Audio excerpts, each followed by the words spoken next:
আবারও আইলে আয় না আইলে নাই, আমি সাংবাদিক তাজু নয়।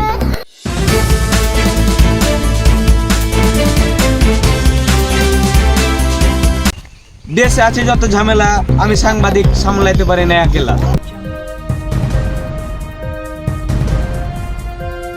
তাই তো আমাদের সাথে আছে তাজু সাংবাদিক। তো লেটস গো।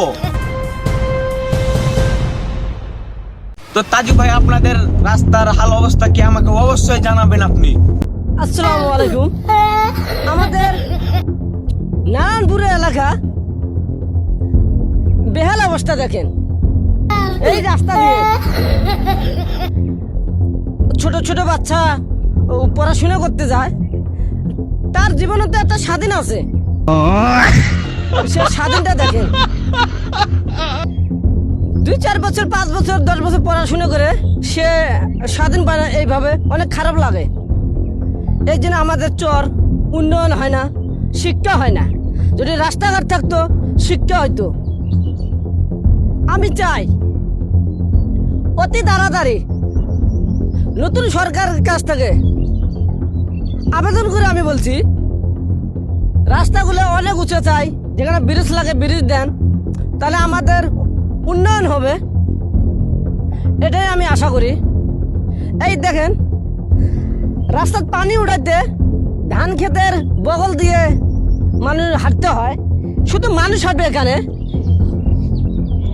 একটা গাড়ি কিন্তু আসতে পারবে না। দেখেন আপনারা, একটা মোটরসাইকেল পর্যন্ত আসতে পারবে না। তাহলে মানুষ চলবে কিভাবে আমাদের চর এলাকা? এটাই আমি আশা করি অতি তাড়াতাড়ি যখন আমার বাংলাদেশের চর অঞ্চল উন্নয়ন হবে। তো আমরা আবার বিরতির পরে আসছি। Let's go.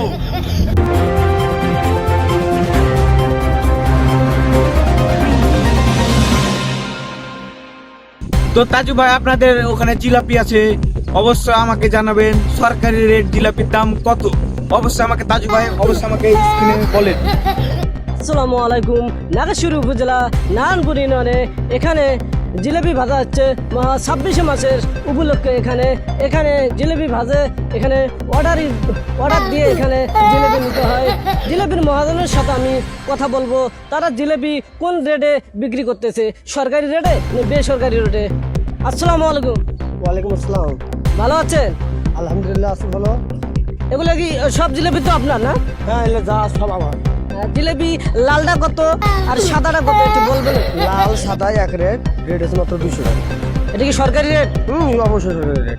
অবশ্যই দর্শক বন্ধুরা, নারায়ণপুরের লোক যদি হয়ে থাকেন, এখানে 26শে মাসে উপলক্ষে ধরে এখানে স্বাধীনতা দেখতে আসেন। স্বাধীনতার শেষে এখানে শান্ত দেখা করে এখানে সরকারি রেটে আপনারা জিলেপি নেবেন মাত্র 200 টাকা রেটে। ধন্যবাদ।